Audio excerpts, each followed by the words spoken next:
औज़ुबिल्लाहिमिनश्शैतानिर्रजीम बिस्मिल्लाहिर्रहमानिर्रहीम। अस्सलाम वालेकुम दोस्तों, मैं हूं मोहसिन रज़ा और आप लोग देख रहे हैं 24/7 टीचर्स ऑनलाइन।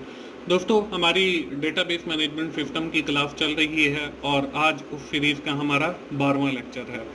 तो दोस्तों, आज की क्लास शुरू करने से पहले हम लोग ये देख लेते हैं कि हमने अपनी पिछली क्लास के अंदर क्या पढ़ा था। दोस्तों, हमने पिछली क्लास के अंदर बात की थी एंटिटी रिलेशनशिप डेटा मॉडल की। हमने देखा था कि एंटिटी रिलेशनशिप डायग्राम या डेटा मॉडल को बनाने के लिए हमें एंटिटी एट्रीब्यूट्स और रिलेशनशिप्स की ज़रूरत होती है। हमने साथ ये भी देखा था कि उनके लिए हम कौन कौन से डिफरेंट सिंबल्स यूज़ करते हैं। दोस्तों, आज की क्लास में हम लोग बात करेंगे अपनी वही जो डिस्कशन है एंटिटी रिलेशनशिप डायग्राम के हवाले से वो जारी रखेंगे। हम देखेंगे रिलेशनशिप्स क्या होती हैं, उनमें जो रिलेशनशिप की मुख्तलिफ अक़साम हैं उनको देखेंगे। उसके साथ ही हम देखेंगे रिलेशनशिप की कार्डिनलिटीज़ को और उनकी जो मुख्तलिफ अक़साम हैं उनको हम विद इन डिटेल देखेंगे। तो चलिए दोस्तों, हम लोग आज की क्लास शुरू करते हैं और सबसे पहले ये देखते हैं कि रिलेशनशिप बेसिकली होता क्या है। A relationship is association, linkage or connection between the entities। के रिलेशनशिप से मुराद ये है कि ये एक एसोसिएशन है या एक लिंक होता है या कनेक्शन होता है बिटवीन एंटिटीज के दरमियान। दोस्तों, we have already studies about the entities in our previous session. तो हमने देखा था कि एंटिटीज क्या होती हैं। आज जो है हम स्पेसिफिकली बात करेंगे कि इन एंटिटीज के दरमियान जो कनेक्शन है या जो रिलेशन है वो क्या होता है।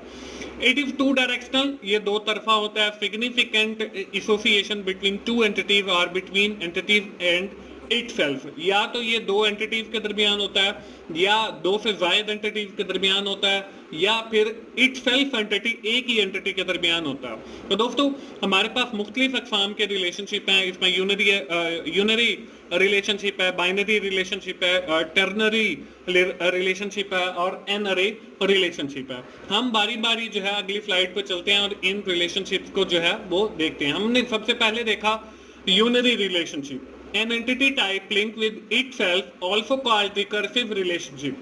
एक एंटिटी जब अपने आप के साथ रिलेटेड हो तो इसको हम यूनरी रिलेशनशिप कहते हैं। अब for example roommate where student is linked with students. अब देखें, एक रूममेट जो है वो स्टूडेंट है, तो एक जो स्टूडेंट है वो एक रूम के अंदर रहते हुए मुख्तलिफ स्टूडेंट्स के साथ ही रिलेटेड होता है। यानी कि स्टूडेंट अब एक एंटिटी टाइप हो गई और रूममेट जो है वो एक स्टूडेंट फिर दूसरा स्टूडेंट, ये आपस में रिलेटेड हैं। तो ये हमारे पास एक एंटिटी है स्टूडेंट की और दो स्टूडेंट आपस में रिलेटेड हैं, तो इसको हम यूनरी रिलेशनशिप कहेंगे। इसके बाद हमारे पास जो है वो बाइनरी रिलेशनशिप है। बाइनरी मीन्स दो, यानी कि टू एंटिटी सेट जो है वो आपस में एक दूसरे के साथ रिलेटेड है। For example student and class, student जो है वो एक एंटिटी है, क्लास जो है हमारे पास दूसरी एंटिटी है और ये जो है आपस के अंदर कनेक्टेड हैं, तो इसको हम जो है वो बाइनरी टाइप का रिलेशनशिप कहेंगे।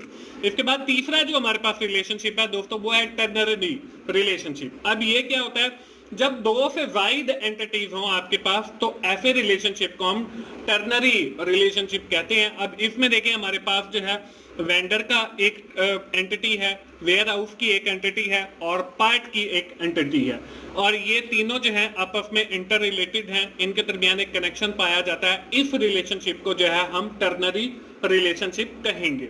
इसके बाद दोस्तों आखिरी हमारे पास एक रिलेशनशिप है जिसको हम एन रे रिलेशनशिप कहेंगे। जब हमारे पास तीन से ज्यादा एंटिटीज हो, चार हो, पांच हो, छह हो, तो जितनी भी ज्यादा एंटिटीज होंगी तो इनको हम जो है इनके दरमियान जो रिलेशनशिप होगा इसको हम एनरे रिलेशनशिप का नाम कहेंगे। तो दोस्तों, ये हो गई हमारे पास रिलेशनशिप। अब अगली स्लाइड पे चलते हैं और देखते हैं कि कार्डिनलिटी से क्या मुराद है। Cardinality show that how many intensive of entity can be placed in an other relation at least, कि कितने इंटेंसिव जो हैं वो आपके रिलेटेड हैं दूसरी एंटिटी के इंटेंसिव के साथ। इसकी भी हमारे पास मुख्तलिफ अक़साम है, चार अक़साम है। जैसे हमने रिलेशनशिप की देखी तो पहली जो किस्म है हमारे पास वो है वन टू मैनी। ये अब वन टू मैनी का मतलब ये है कि एक इंटेंसिव जो है वो आपकी बहुत सारी इंटेंसिव के साथ कनेक्टेड है दूसरी एंटिटी के। अब यहाँ पे देखें, एक स्टूडेंट है और दूसरी साइड पे बुक है, तो स्टूडेंट भी एक एंटिटी है और बुक भी एक एंटिटी है। अब एक स्टूडेंट जो है वो बहुत सारी बुक जो है वो लाइब्रेरी से बोरो कर सकता है, तो इट मींस कि one student can related to many books, तो ये हमारे पास वन टू मैनी का रिलेशनशिप या कार्डिनलिटी बनती है। इसके बाद हमारे पास दूसरी जो है वो है मैनी टू वन।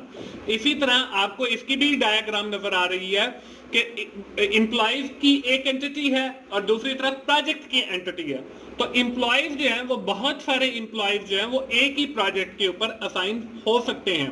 तो इस कार्डिनलिटी को हम जो है वो मैनी टू वन कहेंगे। अब देखिए यहाँ पे दोस्तों आपको नजर आ रहा होगा कि मैनी को रिप्रेजेंट करने के लिए ये एक मैन की शक्ल की एक आपको सिंबल नजर आ रही है और वन को रिप्रेजेंट करने के लिए ये वन आपको नजर आ रहा है। और ये जो वन वन है ये मैंडेटरी होता है, लाजमी होता है। इसके बाद अगला जो रिलेशनशिप है वो हमारे पास है मैनी टू मैनी, कि बहुत सारे जो इंटेंसिव हैं वो एक एंटिटी के अगली दूसरी एंटिटी के बहुत सारे इंटेंसिव के साथ रिलेटेड हैं। तो यहाँ पे देखें आपको उसकी डायग्राम भी नजर आ रही है कि बहुत सारे जो स्टूडेंट हैं वो बहुत सारे कोर्सेज के अंदर इनरोल हैं। इसके बाद आखिरी जो आपको कार्डिनलिटी नजर आ रही है वो है मैनी टू वन, के बहुत सारे स्टूडेंट की बहुत सारी हॉबीज जो है या एक हॉबी, यानी कि एक स्टूडेंट कहता है कि जी मुझे बुक रीडिंग पसंद है तो एक हॉबी बन गई, तो बहुत सारे स्टूडेंट की एक हॉबी हो सकती है। तो ये आपके पास डिफरेंट कार्डिनलिटीज हैं। तो दोस्तों हमने एंटिटी रिलेशनशिप डेटा मॉडल या एंटिटी रिलेशनशिप डायग्राम की डिस्कशन शुरू की अपनी प्रीवियस क्लास में। तो हमने देखा एंटिटीज क्या होती हैं, एट्रीब्यूट्स क्या होते हैं, और आज की क्लास में हमने रिलेशनशिप भी पढ़ लिए। तो अब बारी आती है कि हम लोग जो है वो एक रियल टाइम एग्जांपल देखें और उसके अंदर मैं आपको एंटिटी रिलेशनशिप डायग्राम बनाना सिखाऊं। तो दोस्तों अगली स्क्रीन के ऊपर आपको एग्जांपल नजर आ रही है। एग्जांपल क्या है? We develop an application for pharmacy management system named as the pharmacy. The pharmacy system which store the data into the database in organized manner. हम एक database बना रहे हैं pharmacy की। The pharmacy admin place medicine on shelf and store shelf number in database so that it is easy to find medicine when required. वो admin जो है वो मेडिसिन स्टोर करता है मुख्तलिफ शेल्फ के अंदर ताकि उनको ढूंढने में आसानी रहे। The purchase medicine from the system, the user should have a valid doctor's prescription and the end user will visit the pharmacy website and place an order by filling the order form. After the placement of order, the pharmacist verify the prescription provided by the user with the medicine listed in the shopping cart. कि user आएगा website के ऊपर, वो अपनी prescription के हिसाब से medicine को जो है वो ऐड टू कार्ट करेगा, अपना ऑर्डर फिल करेगा और जो है जो फार्मिस्ट है वो उसको वेरीफाई करेगा और उसको मेडिसिन जो है वो डिलीवर कर देगा। The medicine are packed and shipped after the verification process. The payment is made through medicine, और पेमेंट जो है वो ऑनलाइन क्रेडिट कार्ड के थ्रू जो है वो पे हो जाएंगी। तो इस तरीके से हमारा ये प्रोसेस जो है वो चलेगा। तो दोस्तों हमने देखा कि हम जब भी एंटिटी रिलेशनशिप डायग्राम बनाते हैं तो उसके लिए हम सबसे पहले क्या करेंगे, अपनी एंटिटीज को फाइंड करेंगे, हमें जो भी प्रॉब्लम दी गई है। अब ये एक जो एग्जांपल आपको स्क्रीन के ऊपर नजर आ रही है ये एक प्रॉब्लम है। इसमें से सबसे पहला जो काम आपका है वो ये है कि आपने इसमें से एंटिटीज को फाइंड करना है। अब इसमें पहली एंटिटी एडमिन की है, दूसरी आप देखें मेडिसिन की है, तीसरी आपकी शेल्फ की है, चौथी देखें प्रिस्क्रिप्शन की है, फिर देखें आपके पास ऑर्डर्स की है, फिर देखें आपके पास फार्मिस्ट की है, फिर देखें आपके पास शॉपिंग कार्ट की है, फिर देखें आपके पास पेमेंट की है, और फिर देखें आपके पास क्रेडिट कार्ड की है। तो ये मुख्तलिफ एंटिटीज मैंने इसमें से ड्रा की हैं और ये तकरीबन 9 एंटिटीज बनती हैं। तो आपको जो भी प्रॉब्लम दी जाए आपने सबसे पहले उसमें से एंटिटीज को आइडेंटिफाई करना है, then you are able to draw the entity relationship diagram. हम अगली स्लाइड पे चलते हैं और with the help of these entities we have draw the entity relationship diagram. दोस्तों यहाँ पे देखें हम लोग एंटिटी रिलेशनशिप डायग्राम बनाने से पहले ये वो 9 एंटिटीज हैं जो हम लोगों ने जो है वहां पे ड्रा की थी अपनी एग्जाम्पल के थ्रू। इसमें यूजर है, शॉपिंग कार्ट है, शेल्फ है, मेडिसिन है, ऑर्डर्स है, फार्मिस्ट है, क्रेडिट कार्ड है, पेमेंट है और प्रिस्क्रिप्शन है। अब दोस्तों बारी बारी सबसे पहले आपने उसी सीक्वेंस के साथ चलना है which we have been studied in our previous lecture. The first one is the entity, we have find the entities in our previous slide, और उसके बाद फिर एट्रीब्यूट्स और फिर रिलेशनशिप। अब जो है मैं इनके एट्रीब्यूट्स आपको दिखाने लगा हूं। इनके एट्रीब्यूट्स हम ऐसे ओवल से रिप्रेजेंट करेंगे। देखें, यूजर का आईडी होगा, यूजर का नाम होगा, फोन नंबर होगा, उसका कोई ना कोई पासवर्ड होगा और उसका एड्रेस होगा।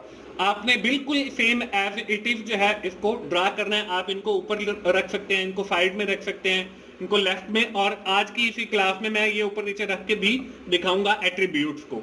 इसके बाद दूसरी एंटिटी हमारे पास शॉपिंग कार्ट की है, तो शॉपिंग कार्ट का आईडी हो सकता है, उसमें अमाउंट हो सकती है, आरएस नंबर आ रहा है, आइटम्स हो सकते हैं कि कितने आइटम हैं। इसके बाद शेल्फ है, तो शेल्फ के देखें बिल्कुल शेल्फ आईडी हो सकता है और शेल्फ का नंबर हो सकता है। इसके बाद देखें मेडिसिन है, फार्मिस्ट है और ऑर्डर है। तो फार्मिस्ट की देखें, फार्मिस्ट आईडी है, फार्मिस्ट का नेम है, पासवर्ड है, एड्रेस है और यूजर नेम है। इसके बाद ऑर्डर्स हैं, तो ऑर्डर्स में देखें ऑर्डर आईडी है, आपने कौन सी मेडिसिन आईडी ऑर्डर की है वो आ जाएगी, उसकी अमाउंट आ जाएगी और डेट और टाइम आ जाएगा कि कौन सी डेट को आपने ऑर्डर किया। इसके बाद मेडिसिन है, मेडिसिन का आईडी आ जाएगा, मेडिसिन का नेम आ जाएगा, उसकी प्राइस आ जाएगी, मेडिसिन की मैन्युफैक्चरिंग डेट आ जाएगी, मेडिसिन की एक्सपायरी डेट आ जाएगी। तो ये इसके सारे एट्रीब्यूट्स हम पढ़ रहे हैं। इसके बाद देखिए क्रेडिट कार्ड है, क्रेडिट कार्ड का नंबर आ जाएगा, उसकी एक्सपायरी डेट आ जाएगी। पेमेंट है, पेमेंट आईडी आ जाएगा, पेमेंट का स्टेटस आ जाएगा कि पेड है या अनपेड है, क्रेडिट कार्ड नंबर आ जाएगा कि किसके थ्रू पेमेंट हुई है, अमाउंट आ जाएगी कितनी अमाउंट पेड हुई है और डेट एंड टाइम आ जाएगा जिस पे पेमेंट हुई है। इसके बाद प्रिस्क्रिप्शन है, प्रिस्क्रिप्शन में आपका नेम आ जाएगा और डेट आ जाएगी प्रिस्क्रिप्शन की जो भी होगी। तो ये दोस्तों हमने इसकी एट्रीब्यूट्स जो है वो फाइंड करके उनको ऐसे रिप्रेजेंट कर दिया। अब इन सारी एंटिटीज को आपने आपस में जोड़ना है। अब वो जोड़ने के लिए देखें हम लोग जो है रिलेशनशिप शो करते हैं।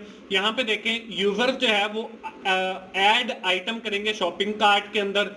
अब शॉपिंग कार्ट के अंदर आपकी जो है मेडिसिन एड्स होंगी कि मेडिसिन हैव शॉपिंग कार्ट। इसके बाद देखें मेडिसिन जो है वो आपकी शेल्फ पे रखी गई है, तो आपकी आ जाएगा शेल्फ कंटेन मेडिसिन या मेडिसिन कंटेन शेल्फ। इसके बाद देखें मेडिसिन जो है वो ऑर्डर के अंदर जाएंगी, तो मेडिसिन हैव ऑर्डर। इसी तरह आपका जो ऑर्डर टेबल का एंटिटी का रिलेशनशिप है वो आपका फार्मिस्ट के साथ भी है, क्योंकि ऑर्डर इज प्रोसेस्ड बाय फार्मिस्ट या फार्मिस्ट इज प्रोसेसिंग ऑर्डर्स। तो इसके बाद अगला जो रिलेशनशिप है वो ऑर्डर और प्रिस्क्रिप्शन का है कि प्रिस्क्रिप्शन हैव ऑर्डर, कि आपके पास प्रिस्क्रिप्शन होगी तो आप मेडिसिन को ऑर्डर कर सकते हैं, या आप ऑर्डर जो है वो on the basis of prescription करेंगे। इसके बाद अगला रिलेशनशिप देखें कार्ड और पेमेंट का है कि पेमेंट है कार्ड के, अगर आपने पेमेंट करनी है तो आपके पास क्रेडिट कार्ड होना चाहिए, या क्रेडिट कार्ड हैव पेमेंट, आपके पास कार्ड है तो आप उससे पेमेंट कर सकते हैं। इसके बाद अगला रिलेशनशिप ऑर्डर और पेमेंट का है कि पेमेंट हैव ऑर्डर, आपका ऑर्डर होगा तो आप उसके अगेंस्ट पेमेंट करेंगे। इसी तरह अगला जो रिलेशनशिप है वो यूजर और ऑर्डर का है कि यूजर हैव ऑर्डर, कि यूजर जो है वो ऑर्डर कर सकता है। इसके बाद अगला जो रिलेशनशिप है हमारे यहाँ पे खत्म हो जाते हैं। इसके बाद दोस्तों हमने एक चीज पढ़ी थी कार्डिनलिटी, कि कितने जो इंटेंसिव हैं वो दूसरी आपकी एंटिटी के साथ कोरिलेट करते हैं। तो यहाँ पे देखें पहली जो है कार्डिनलिटी 1 to 1 है, यानी कि आपका एक ही यूजर जो है वो एक शॉपिंग कार्ट के अंदर अपना ऑर्डर कर सकता है। इसके बाद दूसरा जो कार्डिनलिटी है वो आपकी ऑर्डर और यूजर की है, यानी कि एक यूजर आपकी बहुत सारी जो मेडिसिन हैं उनको ऑर्डर कर सकता है। अगली कार्डिनलिटी देखें शॉपिंग कार्ट की और मेडिसिन की है कि एक शॉपिंग कार्ट के अंदर बहुत सारी मेडिसिन आ जाती हैं, तो ये 1 to many का रिलेशनशिप है। आगे देखें आपकी शेल्फ और मेडिसिन का है कि एक शेल्फ के ऊपर बहुत सारी मेडिसिन रखी जा सकती हैं, तो ये भी 1 to many का रिलेशनशिप है। आगे देखें आपका ऑर्डर और फार्मिस्ट के दरमियान है कि एक फार्मिस्ट जो है वो बहुत सारे ऑर्डर को प्रोसेस कर सकता है, तो ये भी आपका 1 to many का रिलेशनशिप है। इसके बाद देखें आगे ऑर्डर्स और मेडिसिन का है कि एक ऑर्डर के अंदर बहुत सारी मेडिसिन हो सकती है, तो 1 to many का रिलेशनशिप है। इसी तरह आपका ऑर्डर और प्रिस्क्रिप्शन का है कि एक ऑर्डर के अंदर एक ही प्रिस्क्रिप्शन, यानी एक प्रिस्क्रिप्शन का एक ही ऑर्डर करेंगे, तो ये 1 to 1 का रिलेशनशिप है। इसी तरह आपका पेमेंट और ऑर्डर का है कि एक ऑर्डर के अगेंस्ट एक बार ही पेमेंट होगी, तो ये भी आपका 1 to 1 का रिलेशनशिप है। इसी तरह आपका पेमेंट और क्रेडिट कार्ड का है तो ये भी आपका 1-to-1 का है कि एक पेमेंट जो है एक ही क्रेडिट कार्ड के थ्रू होगी। तो इस तरीके से दोस्तों हमारी जो पहली डायग्राम है एंटिटी रिलेशनशिप डायग्राम, जो कि हमने प्रीवियस क्लास से शुरू की, वो हमारी कंप्लीट हो जाती है और ये हमारी एंटिटी रिलेशनशिप डायग्राम बन जाती है। दोस्तों आज की क्लास हम यहीं पे खत्म करेंगे, लेकिन आज की क्लास खत्म करने से पहले आप जो है मैं एक एक्सरसाइज भी दूंगा ताकि मुझे भी पता चल सके कि आप लोगों को जो है एंटिटी रिलेशनशिप डायग्राम बनानी आ गई है। तो दोस्तों अगली स्लाइड के ऊपर जो है आपको एक्सरसाइज या एग्जांपल नजर आ रही है। आप लोगों ने हॉस्टल मैनेजमेंट सिस्टम के नाम से एक सिस्टम बनाना है। आपने सबसे पहले इसके अंदर एंटिटीज को फाइंड करना है, फिर उनके एट्रीब्यूट्स को फाइंड करना है और फिर आपने उनसे रिलेशनशिप को और कार्डिनलिटीज को डिफाइन करते हुए एक एंटिटी रिलेशनशिप डायग्राम बनानी है। आज की क्लास दोस्तों हम यही खत्म करेंगे। एक बार क्विकली जो है वो समराइज करते हैं कि आज की क्लास के अंदर हम लोगों ने क्या पढ़ा। आज की क्लास के अंदर हम लोगों ने बात की एंटिटी रिलेशनशिप डायग्राम की। हमने डिफरेंट टाइप्स के रिलेशनशिप्स को देखा, यूनरी, बाइनरी और टेनरी और एंड रिलेशनशिप को। हमने कार्डिनलिटीज को देखा, one to many, many to one और मैनी टू मैनी कार्डिनलिटीज को देखा। दोस्तों ये थी हमारी आज की क्लास। दोस्तों आखिर में मैं फिर यही कहूंगा कि अगर आपको मेरी वीडियोस अच्छी लग रही हैं तो आप उन्हें लाइक कीजिए, अपने दोस्तों के साथ जरूर शेयर किया करें और कमेंट भी किया करें ताकि मुझे मोटिवेशन हो, मैं आप लोगों के लिए वीडियोस रिकॉर्ड करता रहूं। और मेरा चैनल 24/7 टीचर्स ऑनलाइन सब्सक्राइब कीजिए ताकि मेरी हर आने वाली वीडियो आप लोगों तक पहुंच सके और आप उससे सीख सकें। दोस्तों मिलते हैं अगली डेटाबेस मैनेजमेंट सिस्टम की क्लास में। उस वक्त तक के लिए अल्लाह हाफिज।